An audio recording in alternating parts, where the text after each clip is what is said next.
promises contributed to today's modern-day wealth gap.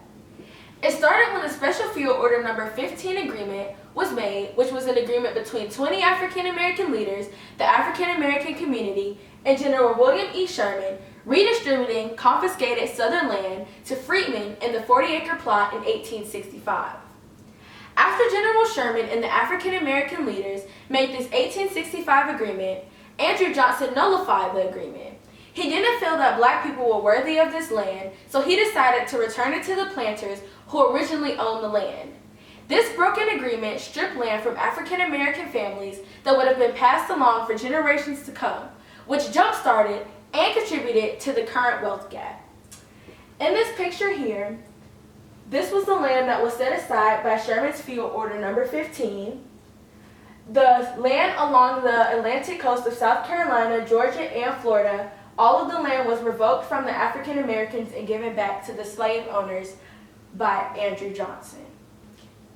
This point is significant because Special Field Order No.15, also known as 40 Acres and a Mule, represented the beginning of how free African Americans would be treated by the government and white oppressors. The Freedmen's Bureau and Black Land Ownership explains 40 Acres and a Mule, which is all under Special Field Order No.15. Reneging on this agreement and not distributing the land that was promised contributed to the hardships that extended past slavery into the Reconstruction era, Jim Crow laws, segregation, and today's white privilege. All of this helps us understand where the modern-day wealth gap started. Being free with no education, no money, no resources, and amongst unsympathetic white people was a new problem that haunts us until this day.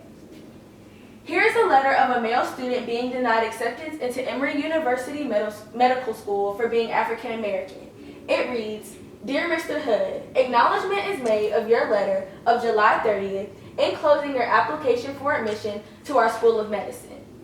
I am sorry I must write you that we are not authorized to consider your admission a member of the Negro race." This shows that the instances such as being denied into major universities prevented educational opportunities. Educational opportunities prevented employment opportunities, which resulted in a lack of income.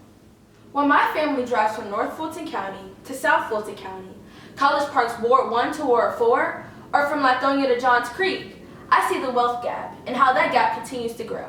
Here's an example. My friend who went to Woodward Academy with me lives in a home in College Park that looks just like my family home, but her home will sell for twice the amount that my home in a different College Park ward will sell for because her house is near Woodward Academy.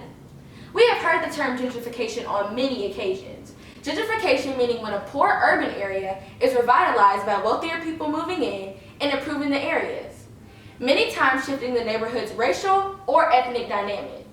Many of us might not think much of it because it may not have impacted you directly, or we haven't understood what it means to us as a black community.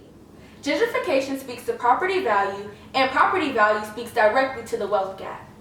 Here's an example of gentrification in New York City. As you see here, before gentrification, this building wasn't in great shape. It had graffiti, and the property value was pretty low.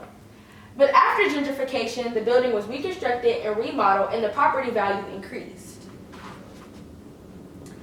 I saw gentrification firsthand when the property value in my aunt's East Atlanta Grant Park area increased after the blacks moved out and the whites moved into that neighborhood. Money was practically being taken out of black pockets. I see people who are heirs to their land that my ancestors were slaves or sharecroppers on. But the slave owner's family received the land and my family walked away with no assets. Many of our ancestors were not able to trademark or register anything they created. The slave owners took the ideas and profited from those ideas, as well as the labor. We will never get back what we invested in sweat equity.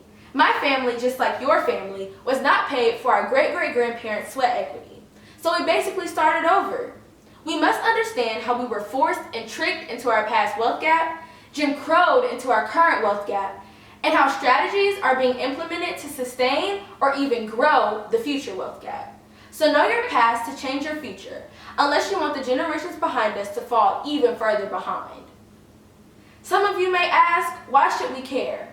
All of us should care because we have to figure out how we can close the wealth gap. We can't go back and change what happened 155 years ago, But the African American community must be concerned about the current wealth gap because not only does it affect today's generation, but many generations to come.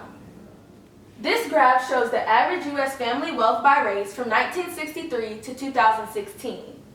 This purple line shows the white family's average income from 1963 at $100,000 to 2015 at $900,000. This red line represents the African American family's earned income, which wasn't even recorded until 1983 at $20,000 and in 2015 at roughly $100,000, showing that the white family's average income is 9 times the African American family's average income. So know your history. Know how it contributed to our current economic woes, because it has always been said that history will repeat itself. And we know what we experienced 150 years ago, 100 years ago, 50 years ago, and even 2 weeks ago. We don't want to see happen to the African American community again.